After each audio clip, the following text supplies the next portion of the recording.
bangun hubungan. Pelihara hubungan, jangan putus. Itulah jangkarnya jangan hilang. Pelihara hubungan dengan dia. Gitu. Di situ kamu punya harapan. Berapa lama? Selamanya. Nggak ada kadaluarsa. Harapan selamanya bersama Tuhan. Karena kamu terikat, kamu terkonek dengan dia. Gitu. Kamu belum lihat sorga, kesana apalagi. Tapi harapan kamu bawa kamu pergi yang kamu belum lihat. Dia bersumpah untuk itu. Begitu kamu jangkar itu, kamu berbangun, itu punya kamu. Tahu gak, jiwa kamu terkunci dengan seluruh janji-janji dia. Artinya terikat dengan janji-janji dia. Tapi secara manusiawi gak kelihatan. Iya, mata kita berarti terbatas. Dia gak lihat yang Tuhan sudah kasih di depan kamu. Tapi gak mungkin itu gagal.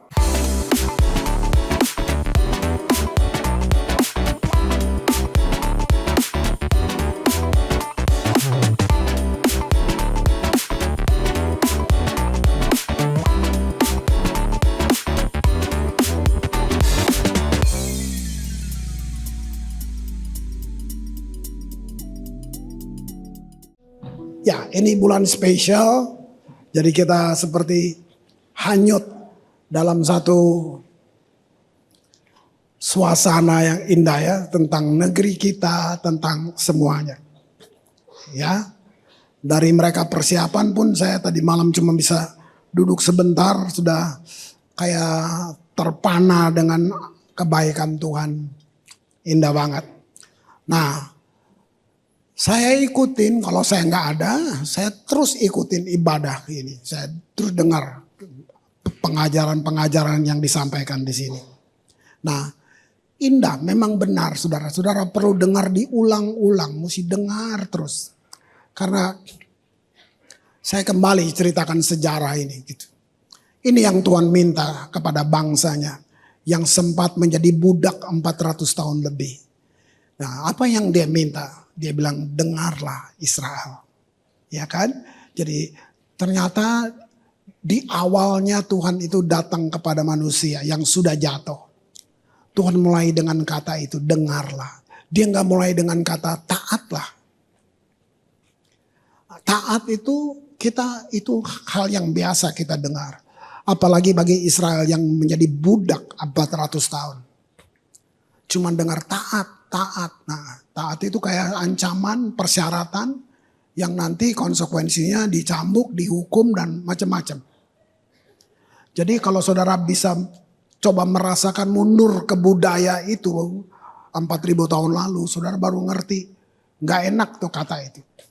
Nah, waktu Tuhan keluarkan mereka sebagai budak, 2 juta orang saudara. Nah, pertama kali Tuhan berkomunikasi dengan bangsa ini melalui Musa. Dia nggak mulai dengan kata taat. Dia mulai dengan dengarlah Israel. Nah, itu sebenarnya satu pendekatan komunikasi yang begitu lembut, cinta, romantik, intim banget. Bayangin. Nggak ada tuh di situ. Dengarlah. Nah, ternyata terus sampai saya sudah ucapin ini beberapa bulan yang lalu bahwa diulang-ulang.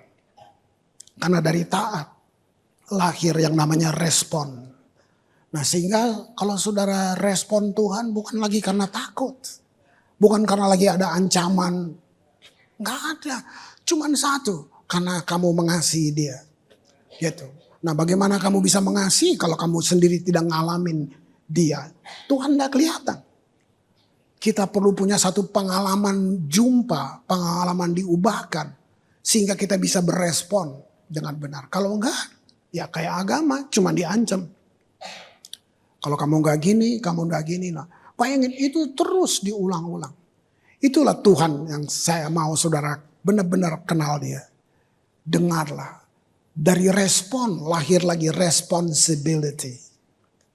Nah, sehingga waktu kamu mengambil satu tanggung jawab sebagai orang percaya, bukan lagi, enggak ada ketakutan di balik, yang ada cuma cinta.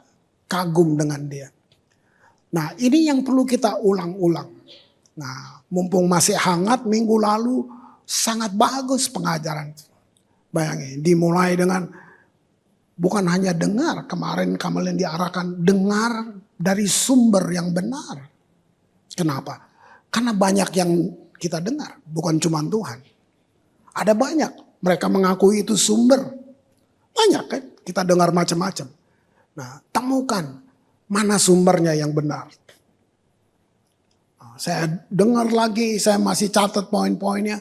Lalu apakah kita sudah mengaku percaya, kita pergi ibadah, tapi apakah kita berjalan dalam panggilan? Ya Pak, yang sesuai dengan apa yang dia mau. Itu. Nah, sering kita datang, doain saya dong Pak.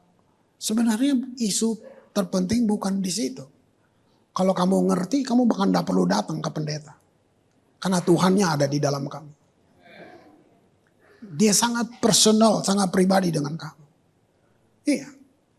Gitu. Nggak usah diagung-agungkan gitu. Nggak ada yang salah dengan mohon didoakan, nggak ada yang salah. Tapi saudara, kalau saudara makin dewasa, kamu akan ngerti. Saya pun begitu. Nggak usah minta, kalau Tuhan gerakin saya akan datang dan doain kamu. Nah, ini tentang bagaimana kita bertumbuh. Sudah sekian ya, yang ikut kami sudah 30 tahun lebih.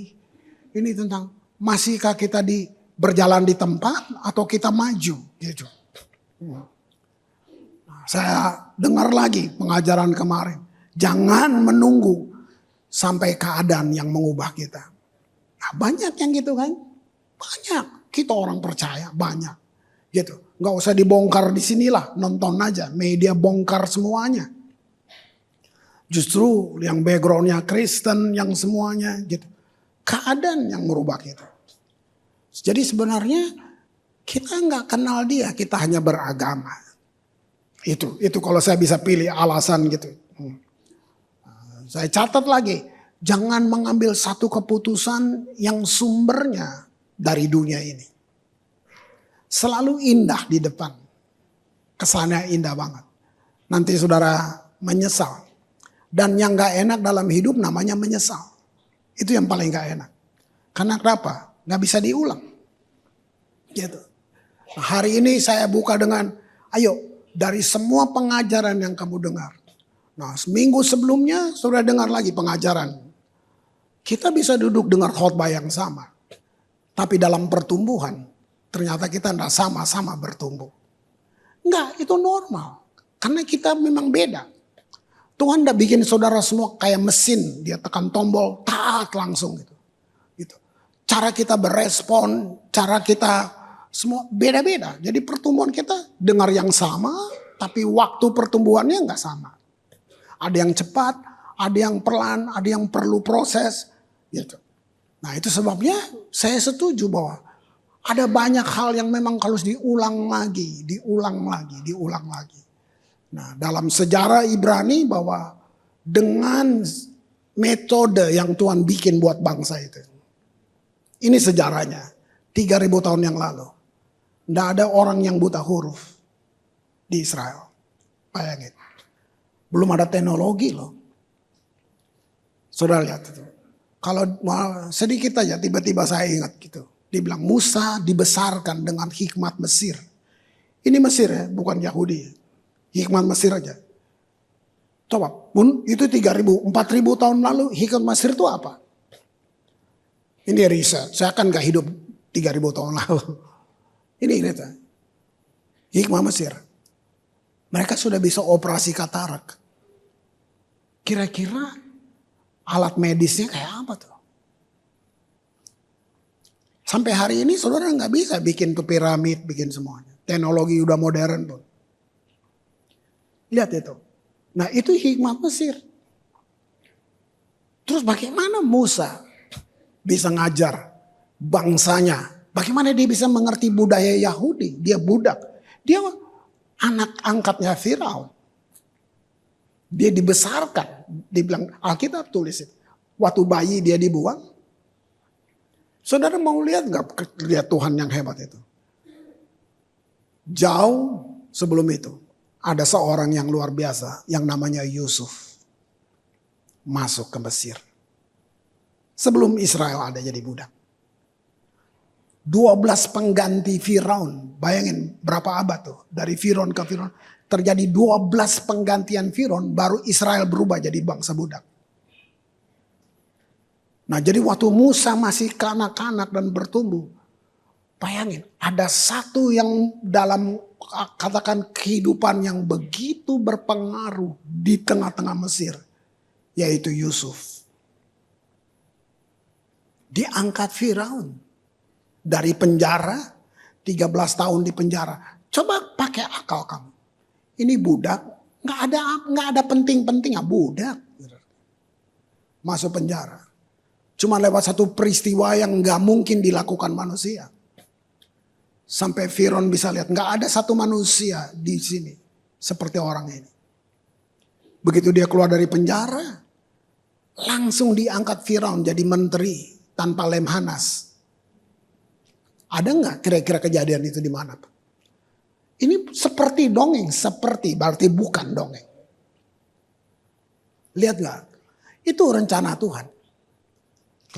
Itu rencana Tuhan. Bayangin. Dijual sama abang-abangnya. Bayangin. Dijual. Jadi kamu bisa lihat. Dunia memperkenalkan satu namanya nasib. Nasib kamu budak. Nah, kalau kamu percaya nggak ada nasib buat orang Kristen. Kamu bisa lihat kehidupan diubahkan. Nah singkatnya. Tidak dicatat tapi dalam sejarah Israel. Yusuf yang bangun sekolah. Madras yang disebut sekolah Yahudi. Karena bangsa Yahudi tinggal di samping Eden itu. Di sungai Nil itu. Bayangin. Firaun kasih pilih tempat yang terbaik buat kamu. Dan bangsamu. Bayangin berapa abad tuh bangsa itu bertumbuh. Mereka dari mana? Ibrani. Firaun yang bangun. Kayak sekarang ada sekolah ini, ada sekolah ini. Kan itu. Ada sekolah Kristen, ada sekolah. Nah pada masa itu. Di situ. Ini sejarah yang tulis. Jadi kalau Alkitab tulis dikatakan tidak cukup kertas untuk menampungnya. Musa belajar. Jadi dia bukan hanya hikmat Mesir. Dia mulai belajar juga. Hikmat Yahudi. Makanya dia bisa mengajar orang Yahudi. Orang Yahudi belajar firman dari Musa. Nggak ada dari yang lain.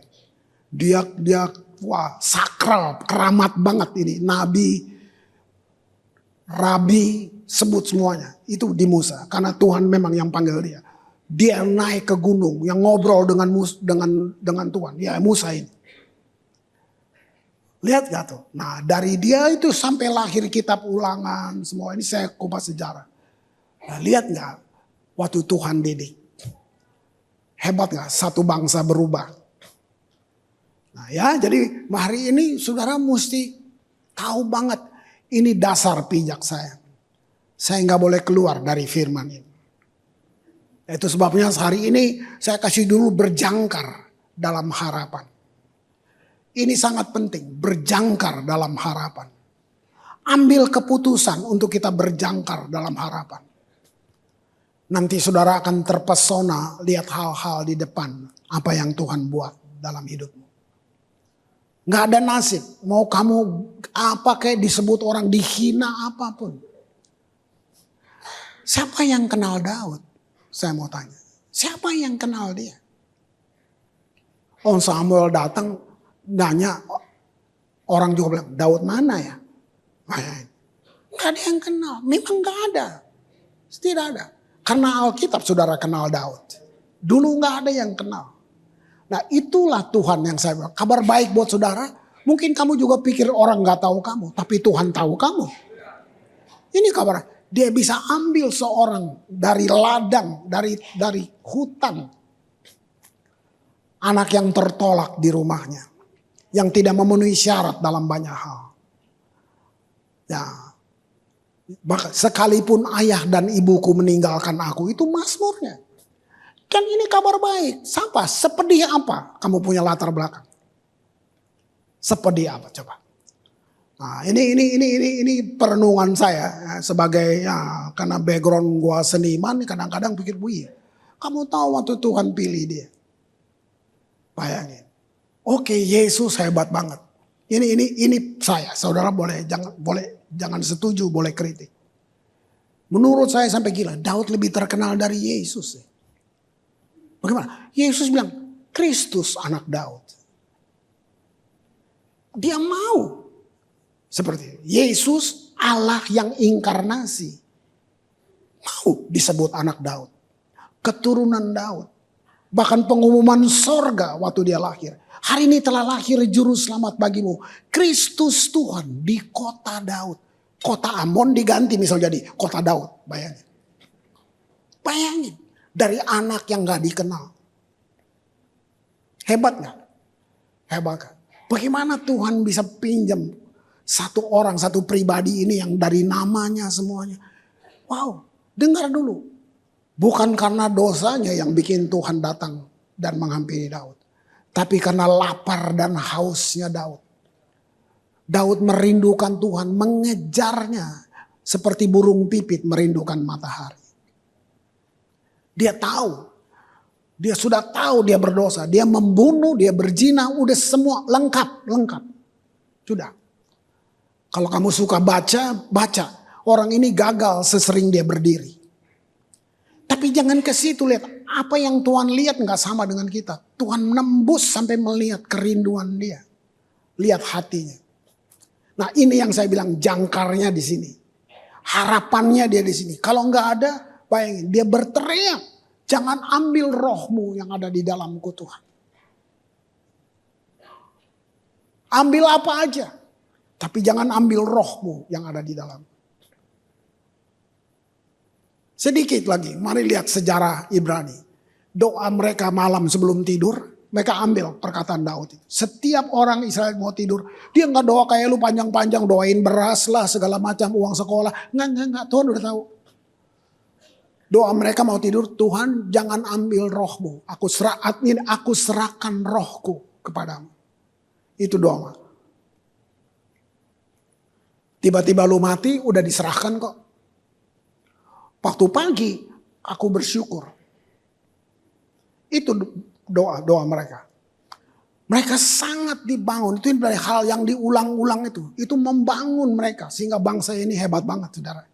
Sudahlah terlalu panjang kalau mau diriset. Segala teknologi mereka yang mulai. Mau sebut apa aja. Sudah.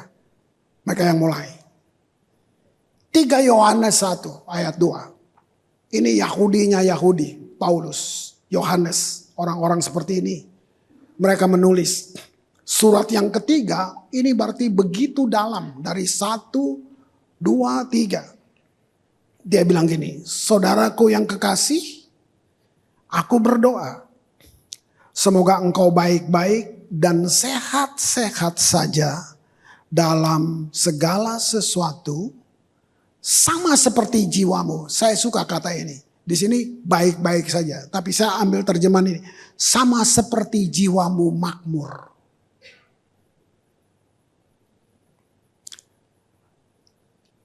Kalau jiwamu makmur, yang lain semua tunduk. Kalau kamu cuma makmur dengan uang, kamu masih nggak susah tidur malam, masih banyak. Rumahmu bagus, kamu masih susah tidur tetap malam. Semuanya masih bisa. Kamu belanja ketipu, bisa kepikir berapa hari, aduh kenapa gue bisa ketipu ya itu. Karena itu dia. Tapi kalau jiwamu makmur, dia ngalahin semuanya. Ini bedanya. Baik, ini doa Yohanes. Supaya engkau baik-baik, sehat dalam segala sesuatu supaya jiwamu makmur. Ini yang saya maksud. Yuk. Bagaimana ini bisa? Cuman satu, kalau kamu punya jangkar. Seperti kapal. Istilah ini gak asing buat kita orang Maluku. Bicara jangkar, udah. Itu permainan kita. Di air, di laut, walaupun cuma pakai kole-kole kah, apa gitu. Nah tapi itu udah akrab dengan kita. Kita ngerti banget jangkar itu.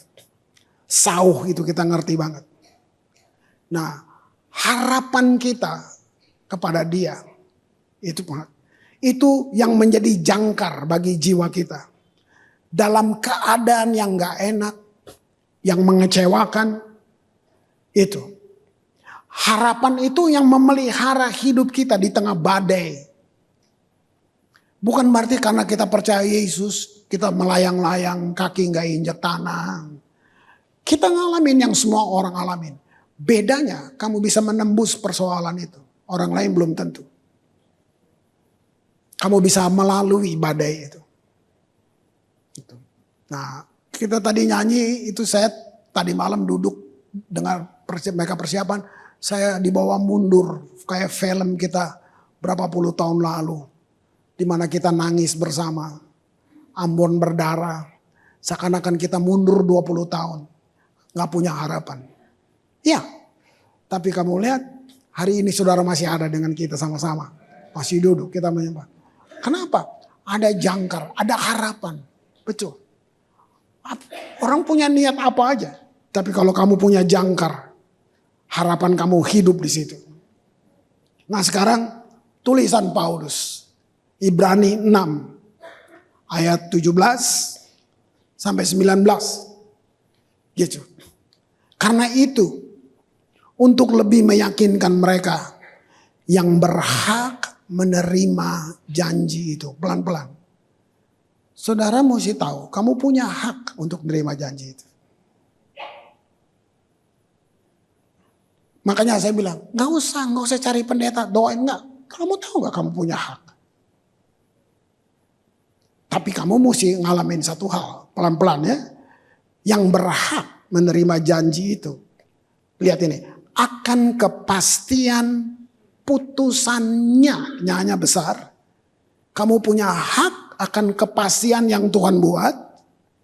Terus gini, Allah telah, bukan nanti satu saat. Saya selalu kata telah itu buat saya bangkit. Dia nggak tunggu saya baik dulu.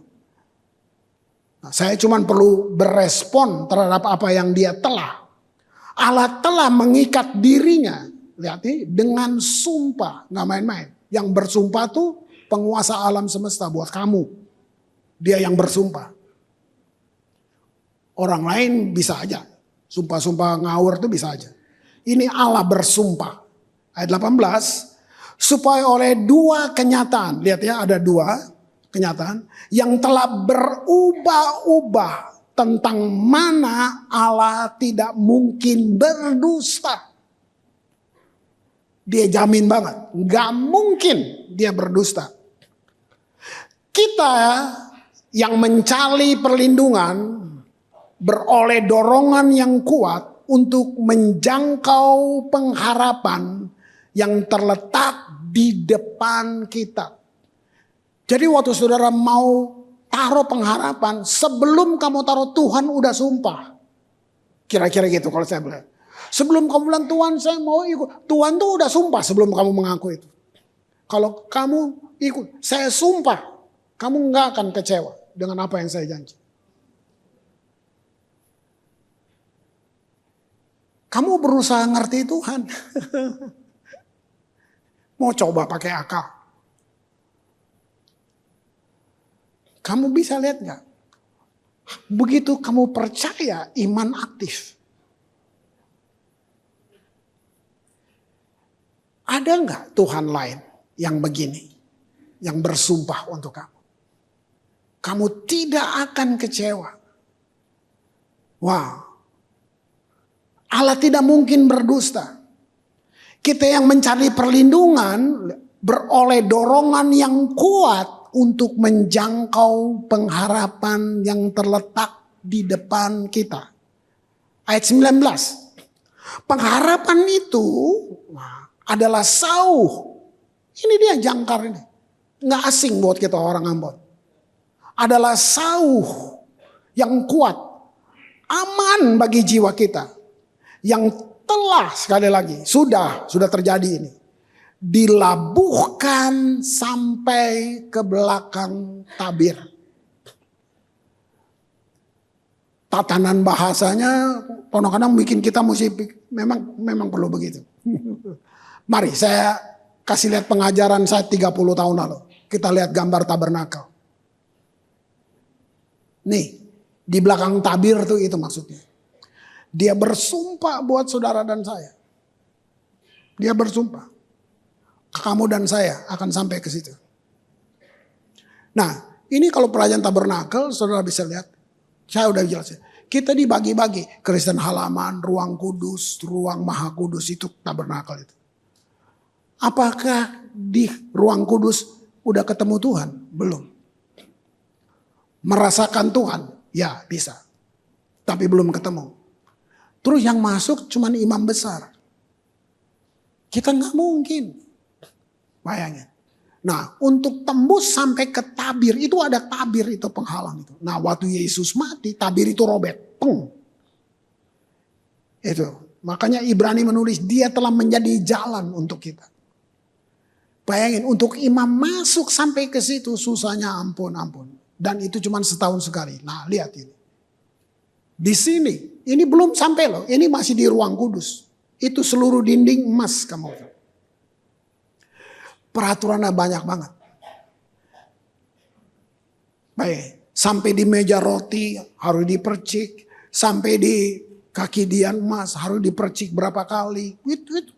Sampai di mesbah dupa, itu mesbah dupa. Dia berbeda dengan mesbah yang di luar. Mesbah bakaran, korban bakaran. Itu bau darah. Itu semua. Nah, begitu masuk sudah nggak ada bau-bau itu. Ini dibilang mesbah. Itu harum banget. Bayangin, mesbah itu rempah-rempah. Inilah doa, pujian dan penyembahan. Kalau saya terjemahin sekarang. Pada masa itu semua pada sekian rempah. Dulu saya pretelin satu-satu rempah ini apa.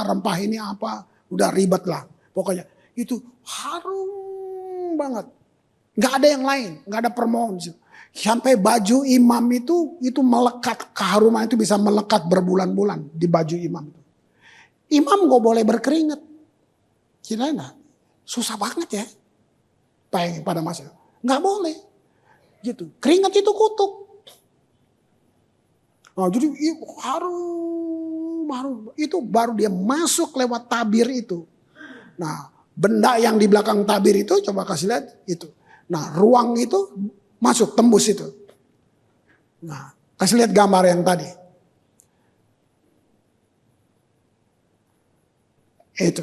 Itu yang dibilang Shekinah glory. Nah, Shekinah ada punya beberapa arti. Itu kayak manifestasi dari kemuliaan Tuhan. Tapi saya kagum aja, tiba-tiba ada satu istilah untuk Shekinah.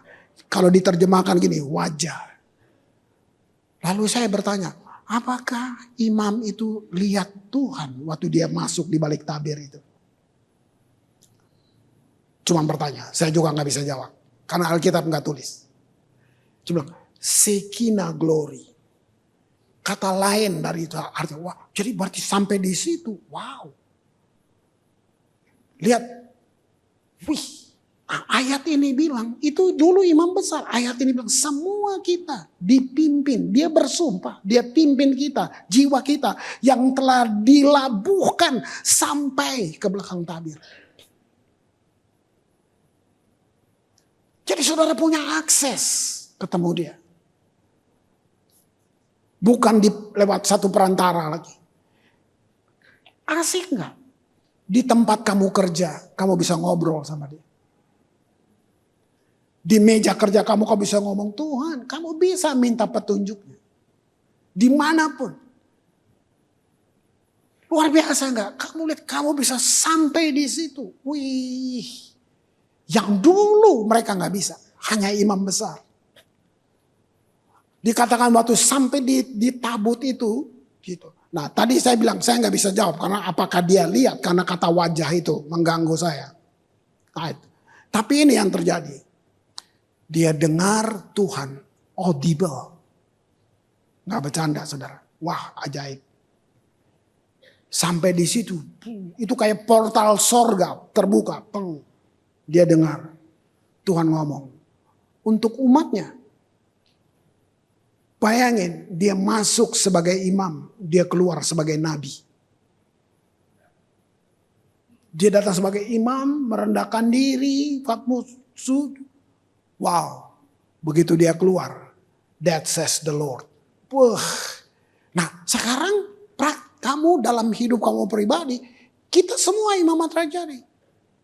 Waktu kamu dengan Tuhan, kamu berjangkar dengan dia, harapan kamu semua di dalam dia. Gak mungkin kamu hidup dalam teka-teki. Kamu kalau dengan hamba Tuhan hanya peneguhan. Bukan minta petunjuk lain jadi kamu gak tahu apa-apa gitu. Buat apa? Kamu harus tahu dong. Kamu hanya diteguhkan. Oh ya Tuhan memang udah bilang sama saya. Gitu dong. Untuk usaha kamu, untuk apa aja. Kamu lihat, kamu jadi nabi di dunia kerja. Kamu bisa perkatakan firman untuk proyek-proyek kamu. Gak ada yang nipu gue ya. Nggak ada berkat yang kelecehan di jalan-jalan. Utuh datang ke rumah. Tapi kamunya juga mesti imam. Nggak ada lu korupsi Tuhan berkati ini Tuhan. Nggak bisa. Nggak bisa. Nggak bisa. Nggak bisa. Itu. Nggak bisa bermain di situ. Nggak bisa. Nanti makanya kamu lihat nih. Kamu punya yang orang lain nggak punya. Hebatnya tuh. Nah ada 4 sumber harapan. Nggak semua dari Tuhan. Tapi ini ada. Ini dalam hidup kita. Yang pertama. Kamu dapat dari sahabat. Dari sesama manusia. Janji-janji orang. Oke, nanti saya kasih deh proyek ini. Atau kita join yuk. Kan indah. Itu kan harapan. Dari sahabat. Bagus kan? Itu harapan. Dia menghasilkan harapan buat kamu. Bisa. Tapi lihat dulu, ini sumbernya siapa? Salah nggak? Belum salah banget. Yang kedua, harapan yang datang buat kamu. Saya bilang tadi, kayak, oh ini rezeki nomplok. Ya kan? Kamu dapat promosi, kamu dapat bonus, ada semua yang menguntungkan. Semua. Itu namanya harapan. Karena harapan kamu muncul. Tapi dengar. Kedua janji ini. Hasilnya. Bisa gagal. Bisa mengecewakan. Bisa dong. Dia udah janji kok dengan kamu. Janji oke. Kita proyek. Tiba-tiba batal. Bisa kan? Bisa aja. Bisa aja. Nah makanya saya kembali ke yang tadi. Jangkar kamu di mana? Jadi waktu itu batal, senyum aja. Oh, saya nggak dari situ kok.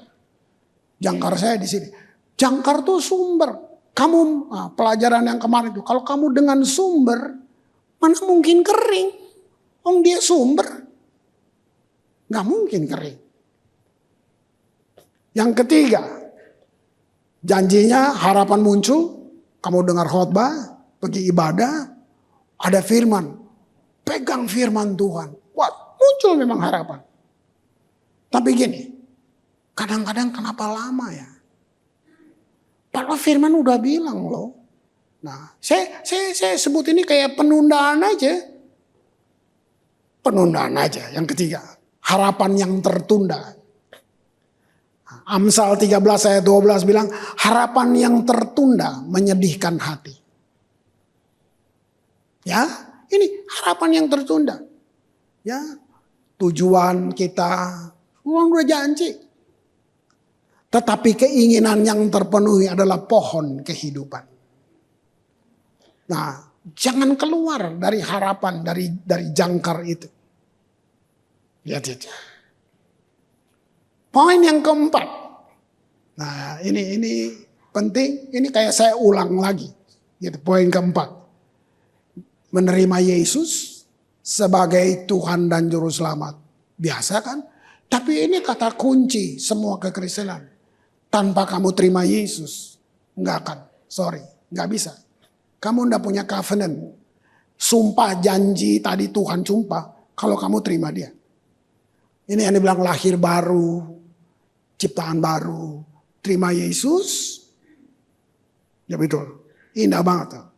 Nah, nggak berhenti di situ. Setelah kamu terima dia, kamu punya hubungan dengan, kamu bangun. Nah itu, bangun hubungan. Pelihara hubungan, jangan putus. Itulah jangkarnya jangan hilang. Pelihara hubungan dengan dia. Gitu. Di situ kamu punya harapan. Berapa lama? Selamanya. Nggak ada kadaluarsa. Harapan selamanya bersama Tuhan. Karena kamu terikat, kamu terkonek dengan dia. Gitu. Kamu belum lihat sorga, kesana apalagi. Tapi harapan kamu bawa kamu pergi yang kamu belum lihat. Dia bersumpah untuk itu. Begitu kamu jangkar itu, kamu berbangun, itu punya kamu. Tahu gak, jiwa kamu terkunci dengan seluruh janji-janji dia. Artinya terikat dengan janji-janji dia. Tapi secara manusiawi gak kelihatan. Iya, mata kita berarti terbatas. Dia gak lihat yang Tuhan sudah kasih di depan kamu. Tapi gak mungkin itu gagal.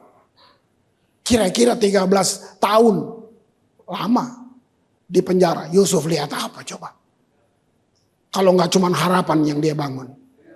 Apa? Apa dia udah tahu sebelumnya dia bakal kesini? Nggak bayangin. Saya kagum kan. Dongeng saudara. Firaun bilang gini, Yusuf yang buat kamu beda sama saya cuman kereta ini. Iya kan? Hanya kereta ini yang jadi katakan Lut kuasain semuanya. Yang buat kita beda cuman kereta ini. Sampai 12 penggantian Firaun, baru Firaun yang ke-12 itu bilang gini. Bahaya nih kalau kita biarin mereka gini. Hajar. Nah, saya pakai bahasa langsung gitu. Di situ Israel berubah jadi budak. Terus kenapa? Karena Tuhan kata, nah, saudara lihat. Wow. Dia sutradara agung. Gitu. Jiwa kita terkunci. Belum kelihatan. Wow, nggak ada apapun yang bisa menghentikan kamu. Nggak bisa. Untuk menggenapi apa yang Tuhan sudah singkapkan padamu. Kalau tiba-tiba kamu merasa dapat pesan Tuhan tentang kamu, pegang itu. Tuhan, terima kasih kamu sudah. Terus bangun, terus taruh harapan. Nanti kamu lihat. Lo udah jelas kalau orang lain nggak mungkin lah bisa kecewain kamu. Ya kan? Saya sering bilang kan, waktu kamu susah, saudara kandung juga tinggalin kamu. Begitu lu kaya, saudara mendadak paling banyak. Gitu. Apa tujuan kekal kita? Tujuan kekal kita dasarnya dari janji dia tadi. Dia akan bawa kamu pergi ke tempat yang belum pernah kamu kunjungi. Itu artinya bukan cuma di bumi. Bahkan nama kamu tertulis dalam kitab kehidupan yang kamu sendiri belum lihat. Wow. Adakah Tuhan yang seperti ini? Wih. Itu tujuan kekal kita. Nah, tangkap ini. Kalau yang kekal saja, kamu mau percaya ada jaminan kekal. Masa buat yang sementara ini, kamu gak yakin? Ini yang kekal, everlasting. Kekal itu berapa lama, Pak? Sampai bisa ukur. Berapa lama? Kalau umurmu 1 juta tahun, itu baru permulaan dari kekekalan. Dia mati buat itu. Dia pegang janji itu dengan kamu. Kalau kita mau percaya, masa yang sementara? Kamu gak yakin? Nah, berarti kita dengar firman. Tapi firman gak dapat tempat di hati kita. Lihat itu. Kita bisa kehilangan semuanya. Tapi kamu gak akan kehilangan apa yang Tuhan taruh di dalam kamu. Karena dia sumber buat kamu. Harapan dalam Tuhan itu, dalam firman-Nya, itu yang jangkar yang pasti bagi jiwa kita. Dan kita akan makmur. Jiwa kita yang makmur ya. Jiwa kita yang makmur. Kalau cuman uang, aduh, uang banyak, gak bisa tidur. Rumah bagus, tidur juga nggak enak. Bayangin. Jadi kamu yang cari duit, yang kaya apotek, dokter, gitu. Kulkas besar, begitu buka obat semua. Oh, nggak enak kan gitu. Ya kan, gitu. Wow. Orang yang menjangkarkan jiwa mereka pada hal-hal yang tidak stabil.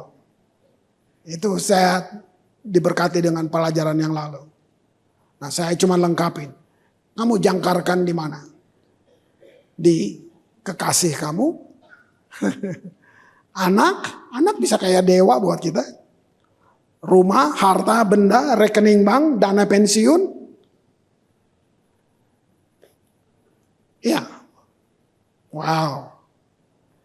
Waktu Tuhan adalah sumber kehidupan kekal, gitu. Kita tidak perlu takut. Itu aja.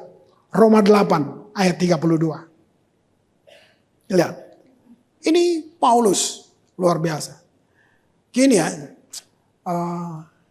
Saya baca dulu. Roma 8:32. Ia yang tidak menyayangkan anaknya. Aduh, lihat itu. Ya. Ia yang tidak menyayangkan anaknya sendiri. Tapi menyerahkannya bagi kita semua. Sudah, lihat. Bagaimana mungkin ia tidak mengaruniakan segala sesuatu kepada kita bersama-sama dengan dia? Saudara, coba baca ini, coba saudara mundur 2000 tahun lalu, ini masih di Kisah Rasul. Si Paulus ini rasul yang melayani Injil. Itu kalau kamu tahu di bangsa yang barbar, pembantaian di mana-mana, ancamannya maut setiap saat. Nah, siapa yang biayai pelayanan Paulus?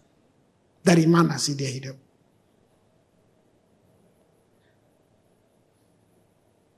Dia jual tenda, penjual tenda. Terus dia ngomongin ini. Begitu, bayangin. Nah, mundur, ini orang yang kayak gitu. Dia yang bilang, kalau Tuhan gak sayang anaknya mati buat saya. Nah, bagaimana mungkin dia gak mengaruniakan segala satu yang kita butuh, kita perlukan bersama-sama. Hebat gak? Wow. Ini lihat-lihat dulu. Sekarang ini kan juga tentang saudara yang bekerja, punya kerjaan. Bukan itu sumbernya. Sumbernya dia. Jangkar kamu mesti di Yesus, di firman-Nya. Kamu gak perlu takut. Jabatan periode kok. Kamu dipuja cuma 5 tahun, habis itu selesai. Tapi waktu kamu dengan Tuhan, selamanya kekal. Wow. Nah, kemarin lagi persiapan, saya nggak tahu mereka pilih-pilih. Makanya saya bilang, wow, iya ya. Bukan cuma ulang tahun kota sih. Udah 400 tahun lebih. Tapi kita nggak seperti, jadi waktu yang terbuang ratusan tahun masih begini juga. Bayangin. Coba kalau kita berhenti dengan segala berhala-berhala. Wih, kira, bayangin kota ini. Lalu dengar tuh, gunung bertepuk tangan. Loh, saya duduk di situ, mereka lagi nyalain. Kan kalau latihan kan nggak bisa ulang lagi. Tapi saya duduk di situ udah wow. Ya Tuhan, ini bukan mimpi loh. Pulau-pulau bernyanyi, gunung bertepuk tangan, pohon-pohon waduh. Wah, lihat itu. Nah, saya pulang, saya keluar cepat, saya lihat, saya buka Mazmur ini, Mazmur 20. Yang nulis Daud. Mazmur 20 ayat 1. Ayat 1 dibuka gini. Untuk pemimpin biduan. Ini. Keren. Ini waduh, worship itu nggak main-main, saudara. Ini.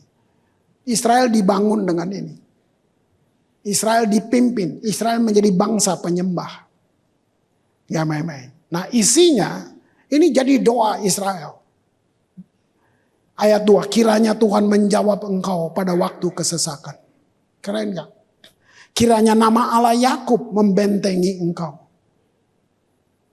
Ayat 4, kiranya diingatnya segala korban persembahanmu.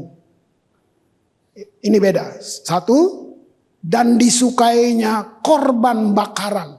Korban persembahan, korban bakaran beda. Korban bakaran itu yang tadi, mesbah dupa tadi. Itu pujian penyembahanmu. Nah, persembahan itu persembahan yang kamu beri. Kamu nggak nyogok Tuhan. Itu cuman gini, cuman satu rasa. Kamu nggak bisa balas, saudara, kebaikan Tuhan. Nggak bisa. Jangan berpikir itu. Kamu nggak bisa. Lu nggak bisa sogok Tuhan. Mau balas kasih karunia. Kasih karunia nggak bisa dibalas. Kalau kasih karunia bisa dibalas, itu namanya transaksi. Tuhan bisa disogok. Nggak bisa. Makanya korban itu dupa. Kamu bersyukur. Kamu kagum. Kamu puji dia. Itu. Keren banget. Nah saudara, pekerjaan Tuhan perlu biaya. Perlu dana. Nah di sini keterlibatan kamu dalam memberi korban dan semua. Jadi jangan pikir Tuhan bisa. Enggak. Kalau kamu nggak ngerti nggak apa-apa. Tapi kalau kamu ngerti itu bagian. Waktu kamu ngerti, kamu orang yang kuat. Kamu kuat dalam pengharapan. Jangkar kamu hebat. Kamu ngerti banget. Gitu. Kita nggak nyogok Tuhan. Bisa nggak kamu lihat apakah ini rumah kamu? Tuhan punya rumah nggak? Saya agak kurang kritik. Jangan terus terima. Emang sorga rumah? Terbatas dong. Tuhan milih tinggal di dalam kita. Waktu kamu buka hatimu, dia bilang, wah I'm coming home. Dia ketemu, aku tinggal, aku berkemah di dalam kamu. Itu ada di Alkitab. Jadi kemah tabernakel itu udah hilang. Kamu dan saya kemahnya. Dia masuk di sini. Lihat itu. Nah, jadi saudara bisa lihat, kamu punya korban persembahan, enggak sia-sia. Kalau kita keluarga, nggak ada hal yang nggak bisa kita atasi. Ini benar-benar rumah, keluarga kamu, atau kamu cuma tamu, datang minum kopi, habis itu pulang. Kita bisa ngatasin apa saja dengan pelayanan, dengan misi kita, semuanya. Tapi satu lagi korban bakaran, wah itu luar biasa. Nah, kata sela, itu habis. Korban bakaranmu, terus sela. Itu apa itu? Itu bukan nama orang. Sela Manuputi, enggak di situ. Sela itu rest, istirahat. Jadi dia bermazmur, itu kan ini kidung nih. Dia habis itu sela. Nah, itu namanya dialog batin. Habis kamu ngomong, terus kamu dialog batin. Tuhan, apa? Kamu bilang apa? Atau kamu dengar sesuatu. Baru dia sambung lagi ayat 5. Kiranya diberikannya kepadamu apa yang kau kehendaki. Dijadikannya berhasil apa yang kau rancangkan. Jadi kamu mempunyai rancangan, rencana-rencana. Boleh. Dia buat itu berhasil. Dia akan buat itu berhasil. Apa yang jadi keinginanmu. Nah tinggal tadi seperti pengajaran kemarin. Keinginan apa semua sesuai dengan dia apa yang dia mau. Wow. Yesaya 24 ayat 15. Nah, ini hal yang kemarin semalam saya duduk di sini. Waktu mereka sedang nyanyi. Saya lihat. Sebab itu permuliakanlah Tuhan di negeri-negeri timur. Mari tim worship naik. Nama Allah Israel di tanah-tanah pesisir laut. Ini pertama nyentuh saya waktu saya ke Moa. Di Rock Moa, nah, saya nggak keleti karena arusnya kuat. Biar diurapi tapi gue sama air takut tetap diam aja. Ya, jangan kau tahu, gitu. Nah terus waktu kita worship night malam itu, ayat ini dibaca, ditulis. Saya duduk di kursi cuma nangis karena saya mundur sekian tahun. Itu masa kita baru aman sedikit. Belum jamin aman bener nggak sih? Belum tahu. Terus kita sama-sama mereka bikin lagu, itu lahir aja bikin lagu. Jadi kemarin saya duduk, kayak film itu terputar. Nah waktu di Moa saya baca ini, nangis. Sebab itu permuliakan Tuhan di tanah, di negeri-negeri timur. Apakah Yesaya tahu ini dulu, bahwa ini timur? Waktu ditulis ini, ada satu bangsa yang pulaunya begitu banyak. Nama Tuhan Allah Israel di tanah pesisir laut. Wow. Nah, Pemazmur bilang gini, 34 ayat 1. Aku hendak memuji Tuhan pada segala waktu. Puji-pujian kepadanya tetap di dalam mulutku. Saya tutup di sini. Kalau bilang persembahkanlah hidupmu kepada Tuhan. Apa itu? Uang? Salah. Bukan yang lain. Persembahkan hidup artinya gini, Tuhan ingin kamu hidup untuk Dia. Makanya saya bilang semua kita hamba Tuhan. Kamu hamba Tuhan yang berprofesi. Waktu kamu bisnis, kamu urus pendidikan, kamu sedang mengelola kekayaan, kamu sedang mengelola semuanya. Nah, saya, Riz, John, kita ngelola jiwa, kita di sini aja. Makanya kita nggak punya mimpi gede mau kayak kamu, nggak mungkin. Saya nggak akan mimpi-mimpi gitu. Punya ini, enggak. Gue nggak miskin. Kalau gue miskin yang malu Tuhan. Saya tahu apa itu kepantasan hidup sebagai hamba Tuhan. Saya nggak akan berhayal mau kayak kamu punya. Enggak. Mobil aja gue nggak punya. Nah itu. Bukan miskin. Nah, tapi lihat ini. Kamu dipercaya mengelola semuanya. Hebat gak? Kamu Tuhan yang kelihatan. Tuhan kan gak kelihatan. Kamu kelola di dunia kerja, pendidikan, politik, art, entertainment, government, semuanya. Hebat gak? Itu persembahkan hidupmu.